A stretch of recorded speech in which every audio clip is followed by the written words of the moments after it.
Kudu yakin, ainul yakin bahwa mazhab kita itu yang benar, bahwa tahlilan di kuburan tidak kafir karena tidak minta ke mayit, malah memintakan untuk mayit atau memintakan ampunan untuk mayit.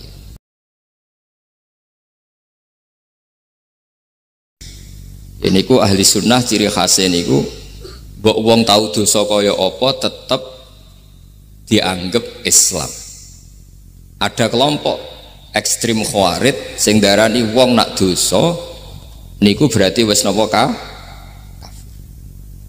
Jadi itu efeknya luar biasa dari madhab-madhab itu. Lalu kenapa madhab Abul Hasan As-Sadili yang kita pilih? Karena kalau orang Islam kamu kafirkan niku mboten ketemu, cara akal niku mboten ketemu. Nggih cara berpikir kita masyhur Abul Hasan As-Sadili ngendikan wong iku nak kafir mulai cilik nganti 70 tahun. Kalau baleni malih tiyang kafir cilik ngantos 70 tahun. Itu kan menjadi mukmin itu hanya dengan melafadzkan apa? Syahadat la ilaha illallah Muhammadur Rasulullah. Niku hadhil kalimah satu ini. Kalimah syahadah niku saged ngilangi kekafiran 70 tahun. Artinya kalimat ini adalah kalimatun dakhala fihal kafiru al-islam atau kalimatun sara bihal kafiru musliman. Jadi ngaji rileks, ini tanamkan di hati. Ini adalah kalimat yang orang kafir saja menjadi muslim, hanya sekali dilafadzkan. Masa lalu dengan kalimat yang sama tiang muslim menjadi kafir. Ini kumun buatan ketemu akal. Makanya madhab takfiri, madhab gampang mengkafirkan orang itu jelas madhab yang enggak ada rujukannya sama sekali, enggak ada pegangan ilmiahnya sama sekali. Wong kafir wae jadi Islam, mosok wong Islam jadi kafir. Mau perkara tahlilan ning kuburan. Gara-gara tahlilannya nyekel patok dianggap napa? Mergo dianggap jaluk napa? Jaluk bae, jaluk kufur. Mulane dawuh Said Muhammad masyhur itu diterjemah di seluruh bahasa di dunia. Wong-wong sing ngafirno iku mbok yo sekali-kali nginceng iku ngrungokno. Lho kula nu sampean tahlil iku yo ora seneng. Kadang sing tahlil iku yo rada kurang ajar. Kula niku yang ben nak mati, nak sing tahlil nang Jepang ora seneng. Mergo yo rada sombong lah wong tahlil iku ya kadang rada sombong. Misalnya ngaten, kula kiyaine jenengan. Dongane ngene, ya Allah, ini guru saya. In kana muhsinan fazid fi ihsani. Kalau dia baik, itu ya tambahlah kebaikannya. Mosok murid muni gurune baik itu kalau itu kan ngenyak uang.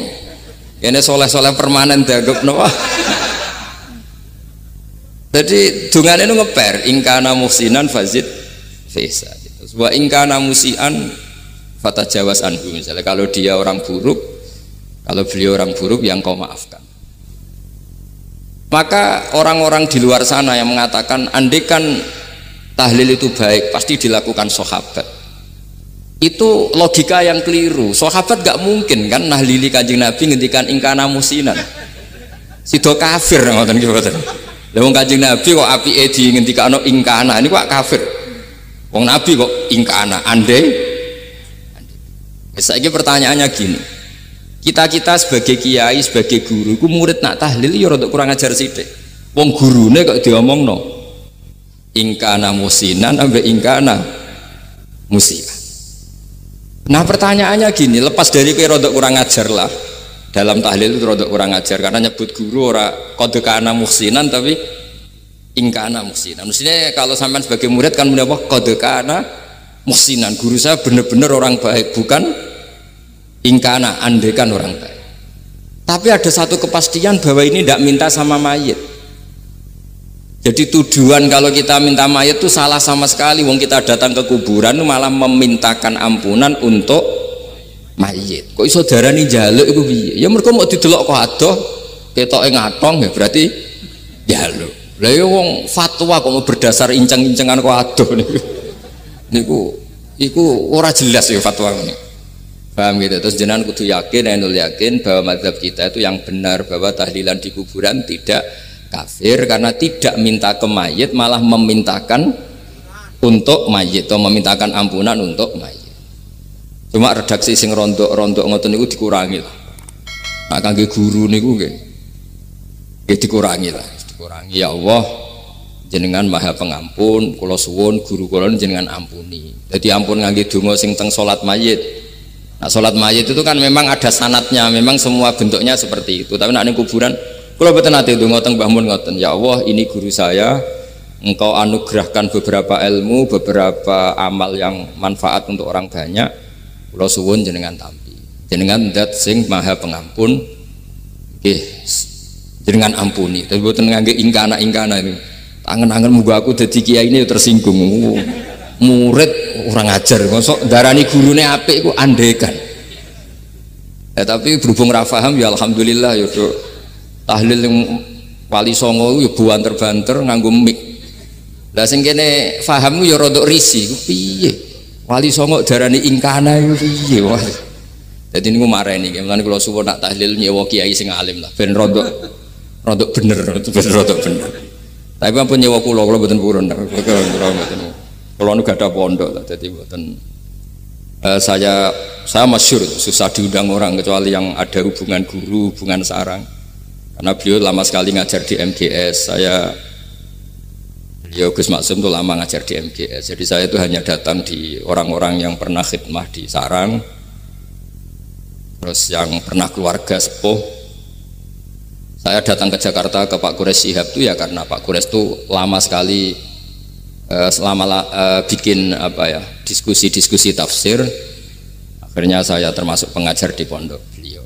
Jadi faktornya ya hanya karena itu, bukan yang lain. Terus kalau suwun nggih, jenengan kedah yakin kalau faham takfiri yang memudahkan mengkafirkan orang lain itu faham yang salah, karena itu bahaya. Terus bahaya kedua secara fikih. Secara fikih itu nanti repot. Kalau nanti di salah satu seminar itu sudah mau zuhur, ketemu satu narasumber yang gampang mengkafirkan orang, itu separuh masjid, kebetulan mereka banyak yang bisa ngaji itu terus gak sholat zuhur, ditanya sama mereka, lu kok gak sholat zuhur, ini sudah masuk waktu, kan sholat hanya wajib untuk orang muslim, kita akan kafir. Ya karena dikafirkan tadi kan, kalau kita akan dikafirkan, akhirnya gak kafir, sholat.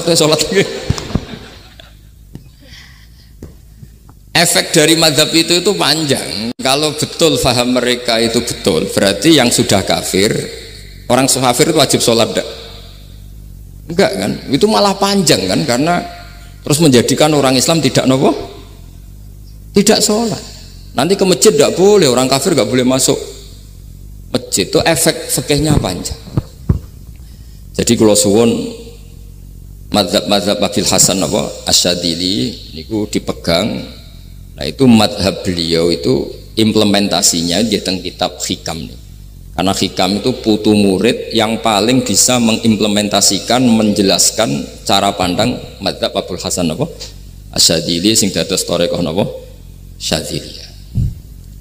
Terus ketiga, itu cara pandang itu detail itu jelimet.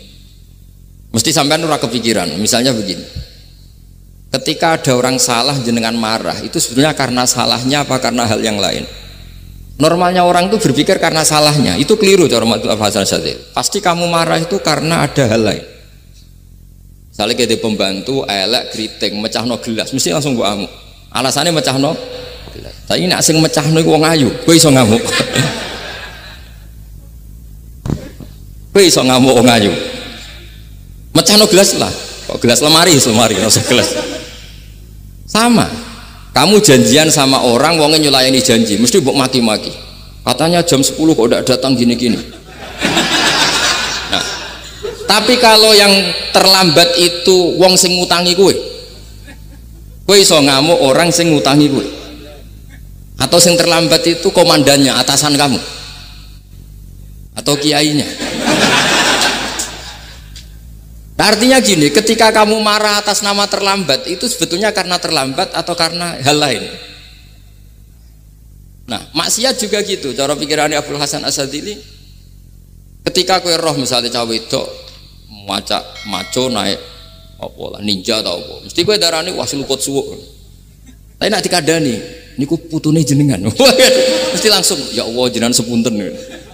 Jadi sebenarnya kita kebencian sama orang lain tuh karena kebetulan tuh tidak keluarga kita. Coba kalau itu keluarga kita, pasti kita mikir ulang. Kowe gedeng wong ra salat, mesti sebabnya dua. Satu tidak sholat, dua kebetulan tuh tidak anak kamu.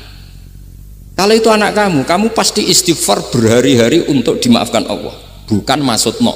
Tapi kalau orang lain kue, pertanyaannya sebetulnya kamu benci itu karena tidak sholatnya apa karena plus dia tidak anak kamu? Nah itu pikirannya Abul Hasan apa? Kue ngamuk itu gelas pecah itu perkara itu pecah gelas apa plus yang pecah no elek?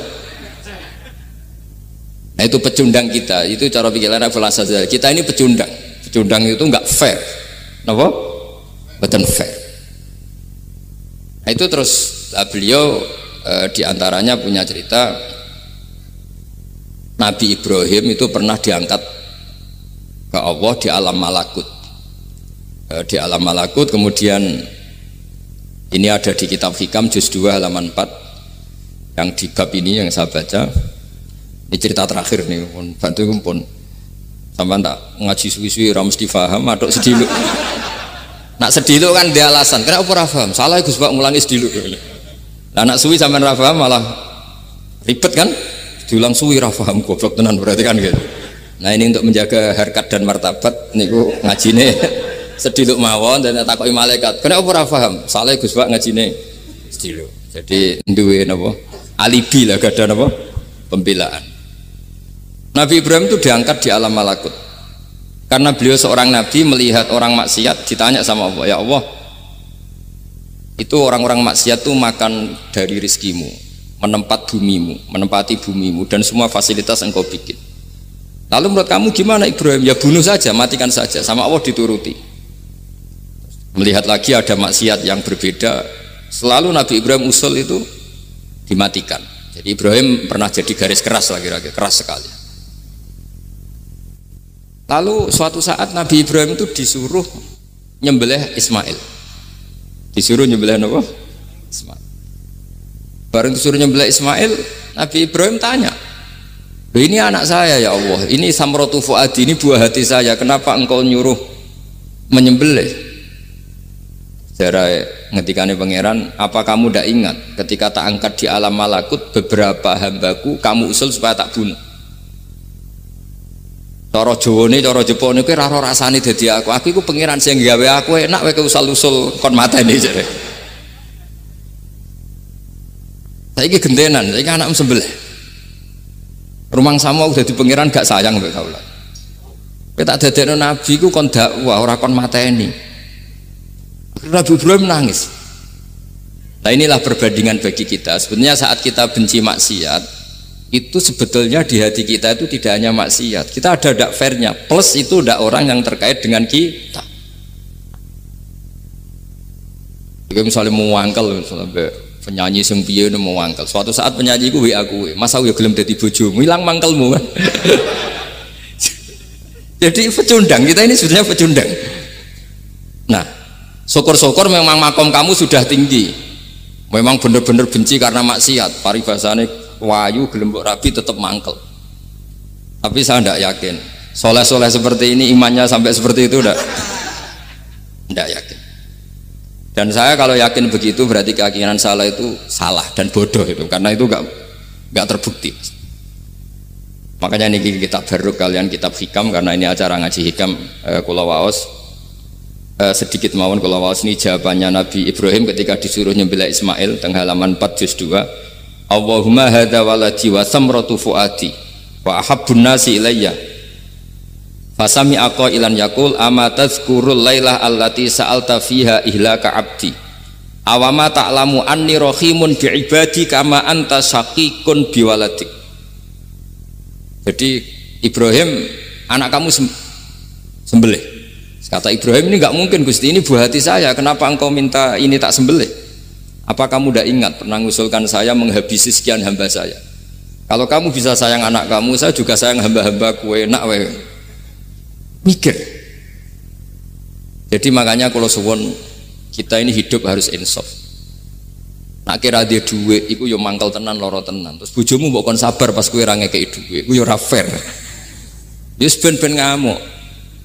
Satu kelihatan cerdas. Memang kondisi nggak punya uang itu harus ditanggapi dengan marah. Masa diapresiasi. Pinter Mas kowe saiki dadi wong zuhud.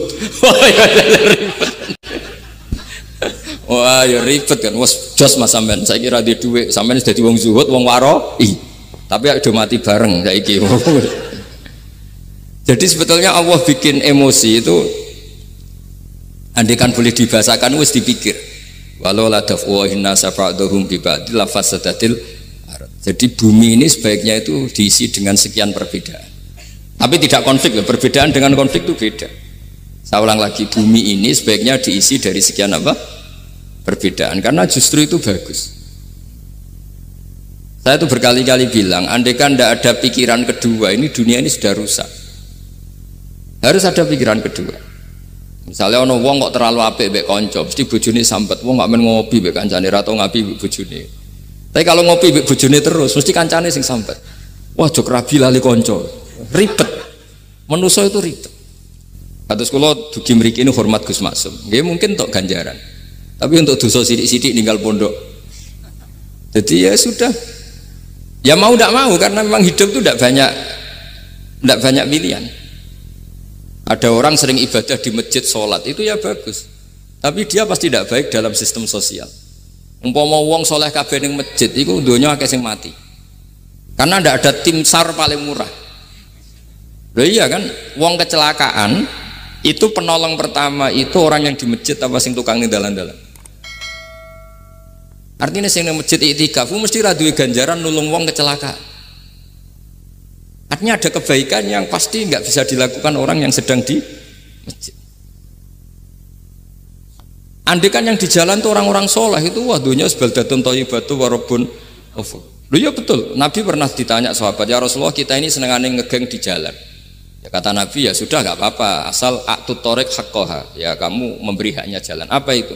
Amar ma'ruf nahi mungkar. Maksudnya nahi mungkar gini. Misalnya di bus itu ada orang soleh mayoritas, itu sing nyopet ya wedi mergo mesti ditabuki wong akeh. Kalau yang di perapatan wong soleh kabeh sing beda wedok ya isin. Mergo sing perapatan wong soleh kabeh. Lah masalah iki ra soleh kabeh, mari ribet kan gak soleh kabeh. Jadi sebetulnya Indonesia itu aman kalau yang di jalan tuh soleh semua karena perempuan lewat gak diganggu. Ada copet gak berani, semuanya aman. Maka di Islam itu menyebut kebaikan itu jumlahnya banyak sekali. Tidak bisa kamu wah hebat-hebatnya wong sing nang masjid terus, tidak bisa seperti itu. Andai kan semua orang di masjid, nah ono kecelakaan pertama yang nolong siapa? Nah ono wong golek alamat tuh takok sapa kabeh ning jero masjid. Ribet kan? Nah, makanya ini Quran bikin aturan wala taq'udu bi kulli siratin tu'iduna wa tasudduna an sabilillah. Yang enggak boleh itu duduk di jalan sambil mengganggu atau mengancam hal-hal yang baik. Tapi kalau duduk di jalan justru membantu hal-hal yang baik, maka ini disyariatkan oleh Islam. Jadi ini kita harus mulai mikir ya. Jadi walhasil ngendikane kitab hikam, bayangkan yang maksiat itu anak kamu, istri kamu. Pilihan kamu itu memaafkan dan minta dimaafkan oleh Allah. Tapi ketika orang lain kamu minta supaya dilaknati Allah, ini tidak fair. Jika kita diajari guru-guru kalau minta ampun ighfirli wali walidayya wali jami'il muslimina wal muslimat, masih dikata wali jami'il muslimina al muslimat wal mu'minina wal mu'minat. Itu filosofi yang luar biasa, kata jami' semuanya ya Allah engkau maafkan. Bukan keluarga saya tok, siapapun yang berkontribusi terhadap Islam ini engkau maafkan. Begitu juga di muqaddimah khutbah kula suwun harus ditradisikan wala alihi wa sahbihi ajmain. Kata ajmain ini kata pembeda. Mungkin orang baca hanya rutin, tapi kita yang nekuni ilmu, ajma ini kata kunci. Fa inna ahla syiah akramu sahabiyan wa ahanu sahabiyan akhar. Tradisi madhab syiah itu apa? Ada sahabat yang begitu dimulia-muliakan berlebihan kayak Sayyidina Ali, dan ada yang dihinakan kayak Abu Bakar dan Umar. Lalu pembedanya dengan ahli sunnah apa? Kita menghormati sahabat wa sahbihi ajmain. Jadi hadhil kalimah kalimatun fariqah. Ini kalimah pembeda.